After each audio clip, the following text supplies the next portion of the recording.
자, 계속해서 이제 마가복음 강해를 여러분들과 하고 있는데 오늘은 마가복음 강해 53번째 이야기로 한번 따라가겠습니다. 성소 휘장이 찢어져.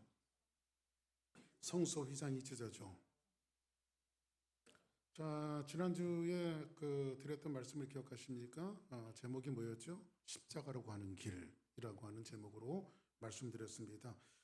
십자가를 아주 쾌히 반갑게 기쁨으로 지는 사람은 이 세상에 하나도 없을 것입니다. 십자가 자체가 십자가 지십시오 그러면 십자가 자체가 고통과 또 힘듦과 어려움이기 때문에 누구든지 묵묵히 그 십자가를 내가 지겠습니다라고 자원하는 사람은 거의 없는 것 같아요. 그래서 여러분들이 거꾸로 목사님은 십자가 지기가 좋습니까? 라고 물어본다면 저도 그렇게 과히 좋지는 않습니다. 그러나 십자가는 뭐 한 겁니까?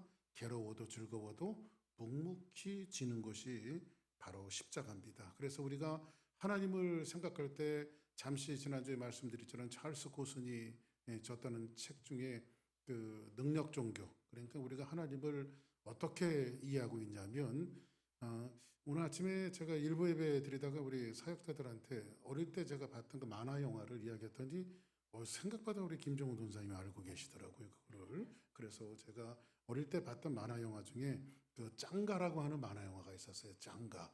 아시는 분들은 아실 겁니다. 그런데 그 짱가라고 하는 만화 영화 보면 그런 겁니다. 이 소년이 하나가 있는데 갑자기 다급한 일이나 어려운 일이 닥치면요, 가슴에서 뭐를 하나 꺼내요. 그래서 하늘을 향해서 짱가 그러면 하늘에서 막 이 무시무시한 로봇가 내려와 갖고 그 악당들을 물리치는 그런 내용들이 그 만화 영화인데, 우리가 마치 그 소년이 짱가를 부르듯이 우리가 하나님을 그렇게 이해하면 안 됩니다. 예수님이 이 땅에 오셔서 수많은 기적과 이적과 물고기 2마리와 보리떡 5개로 5천명을 먹이시고 죽은 자를 살려내시고 안진뱅이를 일으키시고 소경을 일으키셨던 이 사람들 회중 속에서 있었던 그 일들을 계속해서 사람들이 킥고잉하기를 원하셨어요. 그래서 더 많은 기적들을 보여주기를 원했고 더 많은 이적들을 보여주기를 원했습니다. 그리고 어찌 보면 오늘 본문의 말씀처럼 십자가에 달렸을 때에도 어떤 이가 말하기를 엘리 엘리 나마 사박다니 하니까 저가 엘리야를 부르나 보다. 이제 저 예수님이 비로소 그 고난 중에 기적을 행하나 보다, 이런 생각을 가진 사람들이 있었던 것 같아요. 그러나 예수님은 십자가로 가는 길에서 묵묵히 맨 마지막에 기적이 무엇인가를 가르쳐 주고 있습니다. 맨 마지막의 기적은 뭐예요? 예수님이 무능하게 그 좀 전에 하셨던 그 기적의 예수님이 아니셨어요. 죽은 자를 살리신 그 예수님이 아니라 묵묵히 십자가를 지시고 고통을 받으시고 그 십자가에서 자기의 몸을 다 대속물로 내어주시는 것이 예수님의 마지막 기적이셨어요. 그리고 우리가 좀 이따가 이제 말씀드리겠지만은 그 죽음의 권세와 사망의 권세를 깨시고 3일 만에 부활하셔서 진정한 세상의 죽음을 이기신 예수님을 믿을 때에 우리에게 오는 그 소망과 기쁨이 무엇인가를 예수님이 그 십자가에서 그 무덤에서 우리에게 가르쳐 주고 있지 않아요. 그렇죠? 그래서 진짜 기적이 무엇인가를 우리에게 말하고 있습니다. 그런데 우리는 예수님을 어떻게 이해합니까? 그 먼 2000년 전에 있었던 회중 가운데 있었던 많은 사람들, 이스라엘 사람들처럼 어떤 예수님을 원합니까? 물고기 2마리와 보리떡 5개로 5,000명을 먹여주시는 그 예수님, 때로는 내가 힘들고 어려울 때 나에게 찾아오셔서 기적적인 일들을 일으켜주시는 예수님, 내 눈이 피곤할 때 내 눈을 열어주시고 내 귀가 피곤할 때 내 귀를 열어주시고 내 마음이 힘들고 어려울 때 내 마음에 뜨뜻한 그 은혜를 주시는 그 예수님을 늘 기억하게, 늘 우리는 예수님을 부르고 있습니다. 그러나 예수님은 그런 예수님이 아니라는 거예요. 그래서 십자가의 핵심은 뭐예요? 기독교의 핵심은 뭡니까? 묵묵히 십자가를 지는 겁니다. 그래서 지금 오늘날 교회가 가르쳐야 될 것이 뭐냐면, 이렇게 하면 하나님이 너희들을 복을 주신다, 이것보다도 우리가 교회가 가르쳐야 될 것은 뭐냐면 저 어린 아이들부터 묵묵히 십자가를 지는 모습들을 우리가 교회의 신앙을 통해서 가르쳐내야 되는 거예요. 힘들어도 가르쳐내야 되는 거예요. 그거를 오늘 지난주에 여러분들과 말씀을 드렸다면, 오늘은 이제 예수님께서 클라이막스 부분에서 십자가에 달리시는 예수님을 우리에게 소개하고 있는데, 오늘 33절에 있는 말씀, 오늘 본문을 같이 한번 읽어보겠습니다. 시작.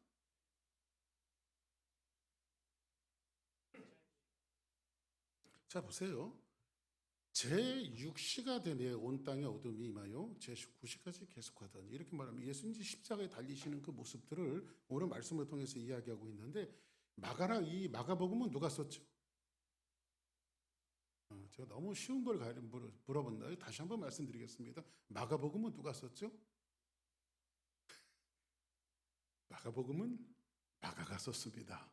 근데 이 마가가 굉장히 그 스토리텔러예요. 아주 이야기꾼입니다. 성경을 쓰면서 이 사람은 굉장히 스마트한데 오늘 성경 제6시가 되면 이제 조금 있다 보니까는 3시간 간격으로 3시간 간격으로 이제 마가는 이 말씀을 진행해 나가는 것들을 오늘 말씀을 통해서 오늘 볼 수가 있는데, 자, 오늘 이 3시간 간격으로 논리적으로 말하는데 제6시가 되면 온 땅에 어둠이 임하여 몇 시까지 돼요? 9시까지가 돼요. 그 다음 한번 보겠습니다. 우리 25절 먼저 있는 말씀인데, 자, 시작. 때가 제3시가 되어 십자가에 못 박으니라. 자, 그러면 예수님을 제3시가 되어서 못 박았어요. 제3시는 뭐냐면 우리 시간으로 우리가 따지는 시간으로 이야기하면 유대인들이 가지는 시간과 우리 시간과 조금 다른데 제3시는 우리 시간으로 9시예요. 오전 9시. 이해되시죠? 오전 9시. 그러면 예수님이 십자가에 못 박히신 것이 우리 시간으로 몇 시라고요? 오전 9시예요.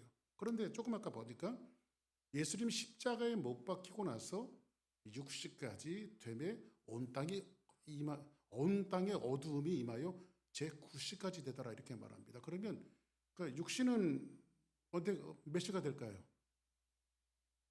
예? 계산이 안 돼요? 예? 12시죠, 12시. 12시를 우리 뭐라고 얘기하죠? 정오. 정오의 뜻이 뭐예요? 하루 중에 가장 밝을 때란 말이에요. 그렇죠? 하루 중에 가장 밝을 때예요. 그 예수님을 십자가에 9시에 못 박고 그 다음에 6시가 되어서 어둠이 임하는데 9시까지 됐다면 몇 시까지예요? 오후 3시까지 어둠이 임했다는 거예요. 그러면 12시부터 오후 3시는 가장 이 땅이 밝아야 할 때인데 거기에 어둠이 있었다는 거예요.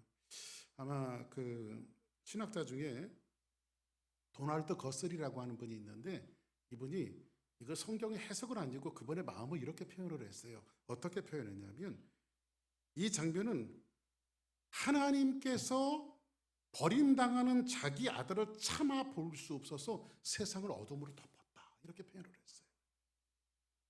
그러니까 우리의 구원이 저와 여러분들의 구원이 어떻게 이루어진 거냐면 하나님 아버지께서 자기 아들 독생자 예수 그리스도를 십자가에 내다 거시면서 위에서 내려다보시는 하나님 아버지께서 차마 그 광경을 볼 수 없어서 이 땅을 12시부터 오후 3시까지 캄캄한 어둠으로 가려내신 거예요. 그렇게 우리의 구원이 이루어진 겁니다. 하나님의 마음을 그렇게 표현을 했어요. 자, 그러면 다시 한번 34절 한번 보겠습니다. 34절. 자, 시작. 제9시에 예수께서 크게 소리 지르시되 엘리 엘리 라마 사박다니 하시니 이를 번역하면 나의 하나님 어찌하여 나를 버리셨나이까 하는 뜻이라. 제9시가 되어서 예수께서 크게 소리 지르시며 엘리 엘리 라마 사박다니 하시니 이를 번역하면 나의 하나님 어찌 나를 버리셨나이까 하는 뜻이라 이렇게 말합니다. 그러면 하나님의 사랑을 이 십자가에서 보여주시는데 여러분들 보세요. 기독교는 용서의 종교 많죠. 그래서 여러분들 그 빌레몬서 같은 말씀 부분 빌레몬서는 딱 한 장으로 되어 있습니다. 한 장인데 거기에 나와 있는 사람은 사실 주인공은 빌레몬보다는 오네시모라고 하는 노예예요. 오네시모. 근데 오네시모는 빌레몬의 집의 노예였죠.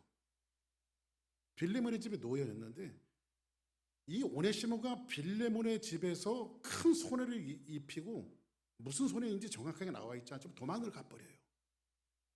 노예가. 빌레몬의 집에 있었던 노예가 도망을 가버려요. 도망을 갔다가 뭔 잘못을 했는지 감옥에 갇히게 되어지는데 감옥에서 누구를 만나냐면 사도 바울을 만나게 돼요.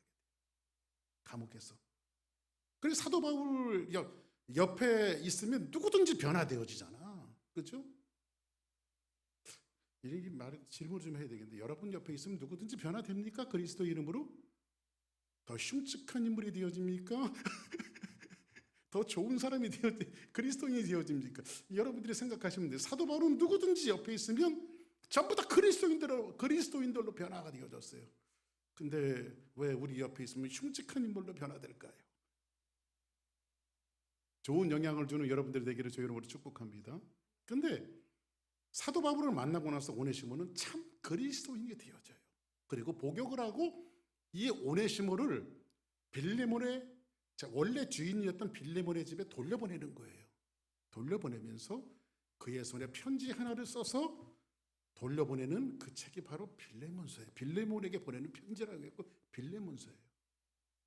그 편지의 내용을 보면 내가 이 오네시모가 너희 집에 피해를 입힌 것도 내가 들었고 진짜 생각하면 이 오네시모는 죽어 마땅하지만 이 사람은 그리스도 안에서 하나가 되어졌기 때문에 네가 이 사람을 받을 때에 죄인으로 받지 않고 형제로 받기를 원하며 그리고 이 사람을 대할 때에 나를 대하듯이 대했으면 좋겠다 라고 쓴 편지가 뭐란 말이에요? 빌레몬서란 말이에요. 그래서 빌레몬서의 타픽은 뭐냐면 이런 거예요. 사랑의 다른 언어는 용서이다. 그러면 사랑을 어떻게 표현하냐면 바로 용서로 표현하는 거예요. 그럼 기독교는 어떤 종교예요? 용서의 종교죠. 근데 용서가 사실 쉽습니까? 쉽지 않습니까? 응?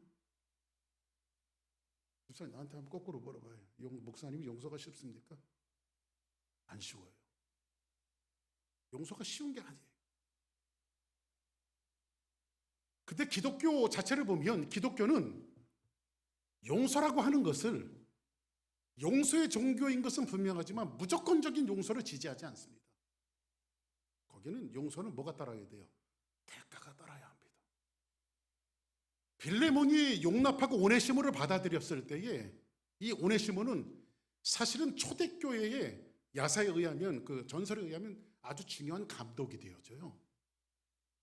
초대교회에 이 굉장히 좋은 영향을 끼쳤던 좋은 감독이 되어져. 좋은 용서를 통해서 한 사람이 위대하게 만들어지는 내용이 바로 빌레몬서란 말이에요. 근데 기독교는 무조건적인 용서가 아니거든요. 그러면 용서에는 뭐가 따라야 돼요? 대가가 따라야 되죠. 그러면 하나님의 인생들이 죄를 졌으면 그 인생들이 죄 지은 것을 그냥 없던 거로 해줄게. 성경 그런 거 없습니다. 인생들을 대신하기 위해서 하나님께서 하신 일은 뭐였죠? 아들 예수 그리스도를 십자가에서 제물로 잡아서 우리를 용서해 주신 것이란 말이에요. 그러니까 기독교 정신은 뭐냐면요, 용서와 공의가 같이 따라가는 거예요. 용서와 공의가. 하나님이 용서하시지만 공의 하나님이에요. 갑자기 생각나서 그런 얘기를 했지만은 어떤 아프리카 부족이 있었는데 꽤 큰 부족이에요. 거기에 추장이 있었는데 이 자기가 다스리는 이 부족이 아주 흉측한 일들이 자꾸 벌어지는 거예요. 그 흉측한 일이 뭐냐면 이 성폭행하는 사건들이 자꾸 이루어지는 거예요.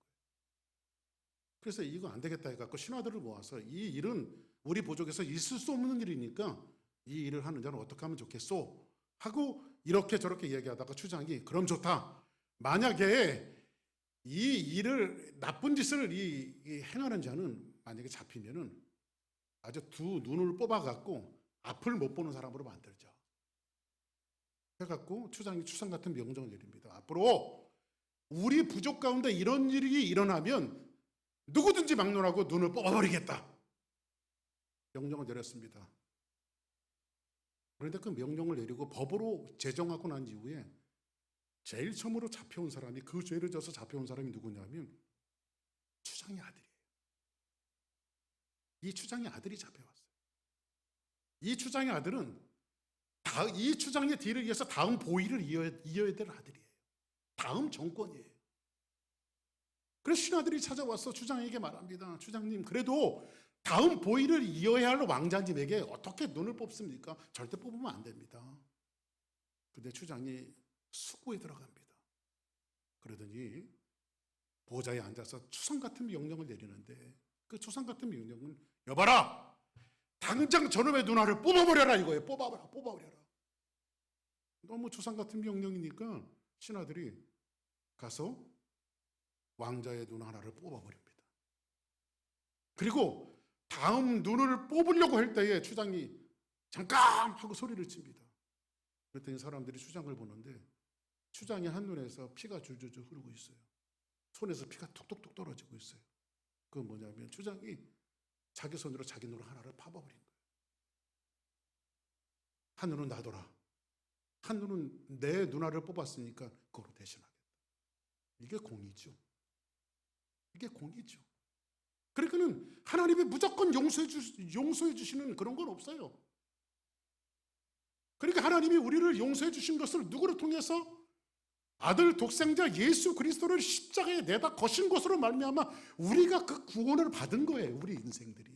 그러니까 구원이 얼마나 가치 있는 것인지 몰라요. 그러니까 구원은 우리의 의로 만들어진 것이 아니라 하나님의 의로 만들어진 구원이란 말이에요. 여러분들이 구원을 받는다고 일천갑자를 살며 아무리 선행을 하고 도덕적으로 살아도 구원이 얻어질 수 있는 게 아니에요. 왜냐하면 우리는 원래 죄인이기 때문에 그래요. 원래 우리는 죄인이에요. 우리 스스로가 우리를 깨끗하게 할 수가 없어요. 그래서 성경이 뭐라고 말합니까? 표범이 그 반점을 없앨 수가 있느냐? 그러지 못한다고 말하잖아요. 그죠? 누구의 보혈로? 예수님의 보혈로. 이 사건들을 레위기에서 제사법에서 이것을 이야기하고 있는데 성경이 조금 길으니까 여기부터 한번 보자고요. 자, 10절 한번 보겠습니다. 9절 10절 시작. 아론은 여호와를 위하여 제비 뽑은 염소를 속죄제로 드리고 아사셀을 위하여 제비 뽑은 염소는 산채로 여호와 앞에 두었다가 그것으로 속죄하고 아사셀을 위하여 광야로 보낼지니라. 자, 이 얘기가 무슨 얘기냐면 시간상 여러분들 다 본문을 보여드리지 못하는데 이스라엘의 제사법을 이야기하고 있어요. 제사법을 레위기에서 소개하면서 뭐라고 말하냐면 아론은 여호와를 위하여 제비 뽑은 염소로 속죄제로 드리는데 염소로 하나님 앞에 속죄제로 드리는데 염소 2마리를 택합니다. 2마리를 택해서 제비 뽑아서 하나는 어디 여호와의 제단 앞에 속죄제로 드리게 되어지고 하나는 아세살을 위해서 이 아세살이라고 하는 여러분들 좋은 성경책은 요 레위기 말씀 보면 좋은 성경책은 아세살하면 거기에 각 주가 1번인가 2번 이렇게 적혀져 있어요. 그 밑에 보면 뭐라고 되어 있냐면 내보낸 염소 이런 거예요. 내보낸 염소. 아세살이라고 하는 것은 한번 따라하겠습니다. 내보낸 염소. 내보낸 염소란 말이에요. 내보내는 거. 그러니까 어디로 내보내요? 광야로 내보내는 거예요. 자, 그러면 왜 2마리일까요? 자, 그러면 제사를 드리는데 염소 2마리를 선택한단 말이에요. 그렇죠? 그리고 선택해서 뽑힌 한 염소는 여호와의 제단에 피 흘려서 드리게 되어지고 또 한 염소는 광야로 내어 쫓는 거예요. 아사살이 내보내는 거예요. 말 그대로 내보내는 거예요. 누구의 죄를 뒤집어 쓰고 우리 인생들은 참 사람들이 인간들이 나빠요. 왜냐하면 죄는 자기네들이 지고 누구에게 다 혼박 다 뒤집어 씌워요. 염소에게 다 뒤집어 씌우는 거예요. 그래서 하나는 하나님의 제단에 드려지고 하나는 어디에 드려져요? 광야로 내어 쫓김을 당하는 거예요. 그걸 오늘 이야기를 하고 있는 거예요. 오늘 말씀에서 이야기하고 있는 건데 그것을 속죄하고 아세살을 위하여 광야로 보낼진지라 이렇게 말합니다. 그러면 내보낸 염소는 어떻게 될까요? 광야로 나갔으니까 이리 찢기고 저리 찢기고 이리 도망다니고 저리 도망다니고 이리 굴르고 저리 굴르고 피를 흘리고 그러다가 사나운 짐승에게 먹힘을 당하면서 우리의 죄가 속죄되어지고 용서되어지는데 이 2마리 염소는 누구를 가리키냐면 제단에 드린 염소도 예수 그리스도를 상징하고 있고 내보낸 아세살 염소도 누구를 상징하고 있어요? 예수님을 상징하고 있단 말이에요. 근데 왜 2마리냐면 요게 말 그대로 2마리가 되어졌지만 쪼갠다라고 하는 의미가 있어요. 둘이 나누어진다라고 하는 의미가 있어요. 나누어지는 건 뭐예요? 예수님이 오늘도 휘장이 위에서부터 아래까지 찢어지잖아요. 근데 성경 아래서부터 위로 찢어졌다고 이야기하지 않고 위에서부터 아래까지 찢어졌다고 말하는데 이 성소는 누가 계신 곳입니까? 지성소는. 이 지성소는 일반 제사장들은 들어갈 수가 없는데며 1년에 한 번씩 대제사장만이 자기를 정결하게 하고 또 정결하게 하고 또 정결하게 해서 들어갈 수 있는 데가 지성소란 말이에요. 그 휘장을 가려 놓았는데 그 휘장이 예수 그리스도께서 십자가를 지셨을 때에 위로부터 아래까지 찢어졌다고 말하는데 위로부터 찢었다라고 하는 것은 이걸 누가 찢으신 거예요? 하나님이 찢으신 거예요. 하나님이. 할렐루야. 그러면 둘로 나눠졌다라고 하는 것은 염소 2마리가 하나는 제단에 하나는 아세살을 위하여 둘이 나눠짐으로 말미암아 속죄가 되어졌다라고 하는 것을 오늘 마가는 그렇게 표현하고 있는 거예요. 말씀을 통해서. 할렐루야. 이 말씀을 통해서 이해되십니까? 무슨 말씀인지요? 네? 제가 굉장히 쉽게 얘기하는 겁니다. 여러분들이 이해가 안 가도 제발 이해를 하셔야 합니다. 아멘.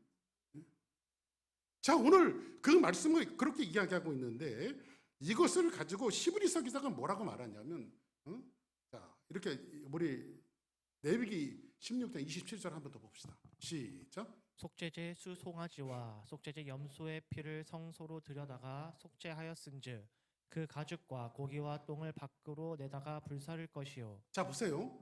속죄제 수송아지와 속죄제 염소의 피를 성소에 들여다가 어때요? 피를 뿌렸단 말이에요. 그러니까 여러분들 지성소에 들어가면 뭐가 있죠?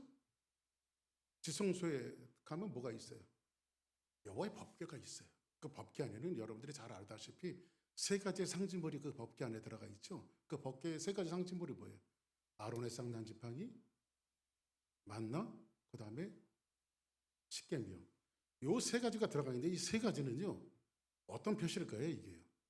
그리고 그 십계명 위에는 지붕이 하나 있는데 법궤 위에는 지붕이 있는데 이걸 시온자라고 말해요. 시온자. 그래서 제사장들이 들어가서 그 피를 그 시온자에 뿌리거든요.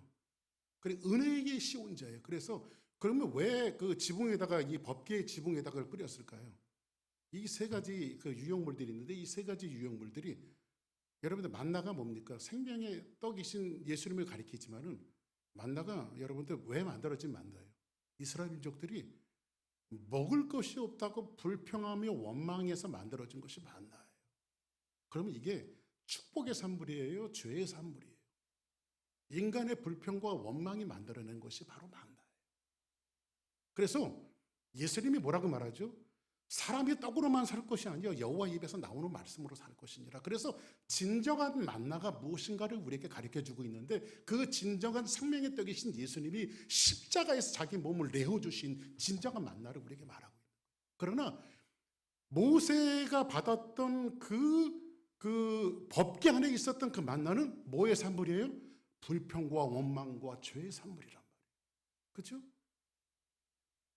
또 하나는 아론의 쌍난 지팡이가 있어요. 그 쌍난 지팡이는 뭐예요? 예? 이것도 이스라엘 민족들의 죄의 산물이에요. 그렇죠? 이곳에 누가 맞는데 이 패역한 인생들을 향해서 하나님이 기적을 보여주신 사건이 아론의 쌍난 지팡이 아닙니까? 그렇죠? 그럼 아론의 쌍난 지팡이도 죄의 상징이에요. 또 한 가지 보자고요. 십계명 돌비. 그게 여러분들 첫 번째 돌비예요? 두 번째 돌비예요? 첫 번째는 어떻게 했어요? 모세가 깨버렸단 말이에요.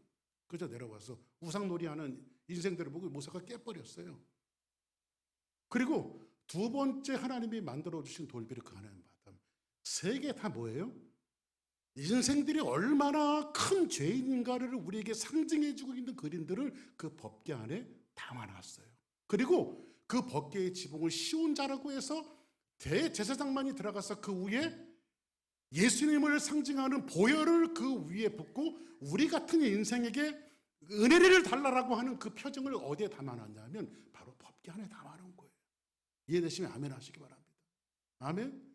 자, 그러면 우리는 죄인이란 말이에요. 그런데 오늘 말씀에도 보니까는 그 이야기를 하면서 속죄제 수송아지와 속죄제 염소의 피를 성소에 들여다가 뭐에 쓴즉 우리의 죄가 속죄, 그래 속량함을 받았은즉 그 가죽과 이제 속량 그 가죽과 고기와 똥. 자 보세요.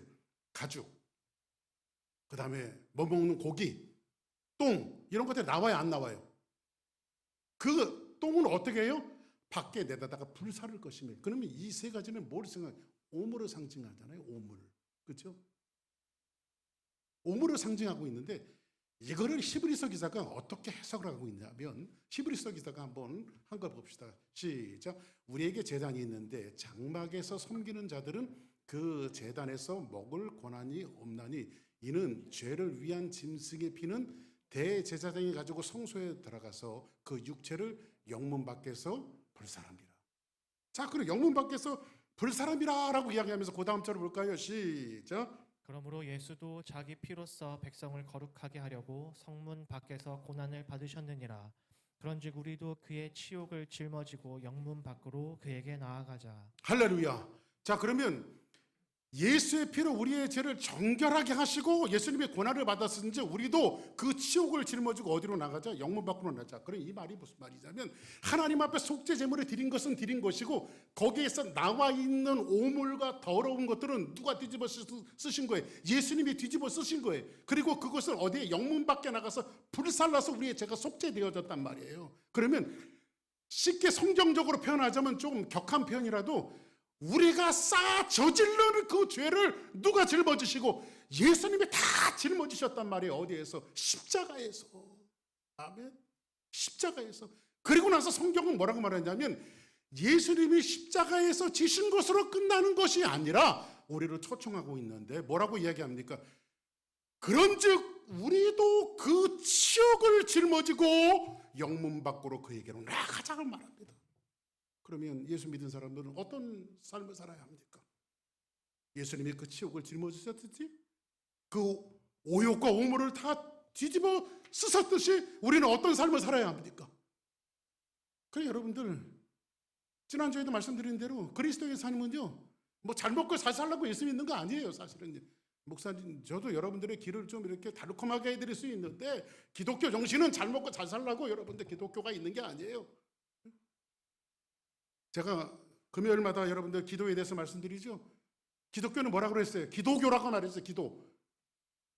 십자가를 지는 정신이 없으면 기도할 수가 없어요. 여러분들 나와서 남이 하지 않는 것들을 여러분들 그 오욕과 치욕을 짊어지고 여러분들 가정에서 여러분 한 사람이 십자가를 질 때에 가정이 더 하나님의 은총과 은혜 속에 들어가는 것이고 교회 안에서 누군가는 그 십자가를 오욕을 짊어지고 십자가를 질 때 교회가 성장하며 부흥할 수 있는 것이지 누구든지 십자가를 외면한다면 요즘 말로 뭐라고 얘기합니까? 소는 누가 먹이나 그러잖아요. 소는 누가 키우나. 이게 여러분하고 이런 조킹이 안 되네요. 그죠? 어떤 프로그램에서 나온 건데 소는 누가 키웁니까? 그 오욕을 짊어지고 우리가 어디로 나가자? 십자가 그 영문 밖으로 같이 나가. 영문 밖은 뭐예요? 오욕을 그 부정하고 더러운 것들을 태워버린 그 자리. 그죠? 그 자리로 우리는 같이 나가자라고 성경은 우리에게 주문하고 있어요. 그래서 여러분들 오늘 우리 아침에도 사역자들 같이 예배드리면서 사역자들한테 그런 얘기 했습니다. 여러분들 한 사람 한 사람이 십자가를 외면하면 교회 성장은 없다. 그 여러분들은 묵묵히 십자가를 지는 모습이 얼마나 필요한지 몰라요. 어떨 때 여러분들 주일날 이렇게 교회 나오려고 하면 얼마나 많은 유목들이 여러분들을 엄습하는지 저도 알아요. 저도 알아요. 시쳇말로 누가 그러잖아요. 엄마가 아들을 깨웁니다. 아들은 막 깨우면서 야 오늘 주일인데 교회 가야 돼. 교회 가야 돼. 교회 가야 돼. 엄마 나 교회 가기 싫어요. 그래도 가야 된다. 왜요? 그랬더니 네가 담임 목사 아니냐.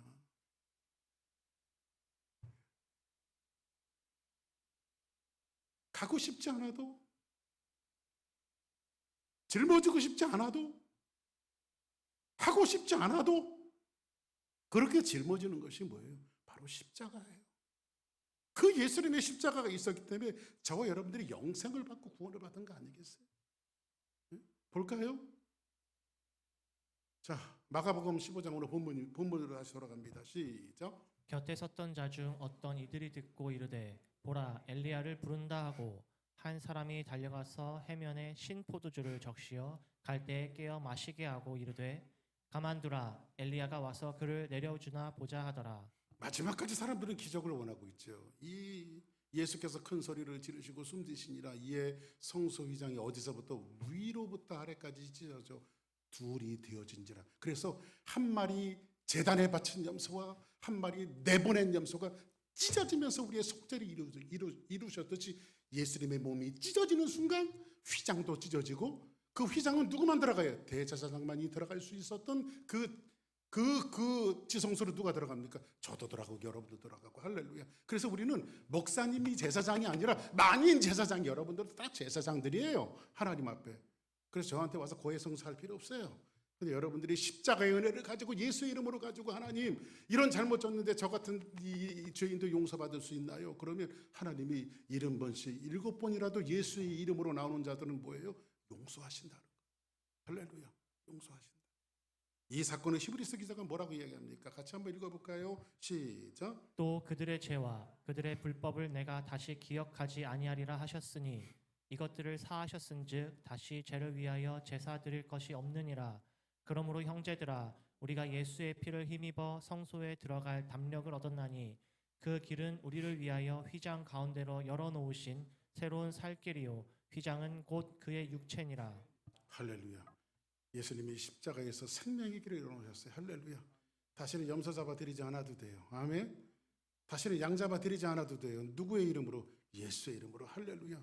나의 죄를 씻기는 예수의 피밖에 없네. 나를 정케 하기는 예수의 피밖에 없네. 예수의 흘린 피 날 희게 하오니 귀하고 귀하다. 예수의 피밖에 없네. 할렐루야. 예수의 보혈에 힘입어서 주 앞에 나가며 오늘 찬양팀들 아침에 나와서 찬양하는데 저 뒤에 앉아있는데 왜 이렇게 눈물이 나는지 몰라요. 그래, 예수님밖에 없다. 나를 속죄하시는 건 예수님 한 분밖에 없고. 우리 찬양팀들이 적어도 박 목사에게는 오늘 예배의 문을 잘 열어주셨습니다. 너무 감사해요. 너무 감격한 찬양을 드리고 하나님 앞에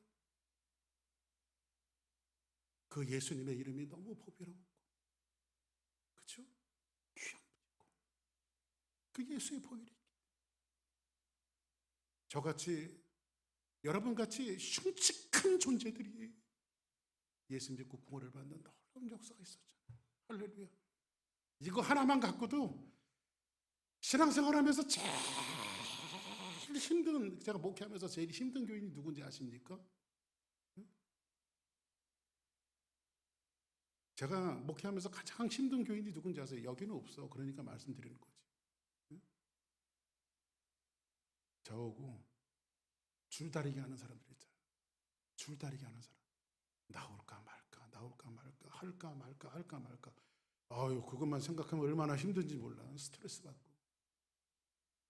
한번 따라합시다. 아싸라게 믿자. 다시 한번 따라합시다. 아싸라게 믿자. 그래, 아싸라게 믿어요. 뭘 하나님 앞에서 여러분들이 간볼 게 뭐 있어요? 그죠?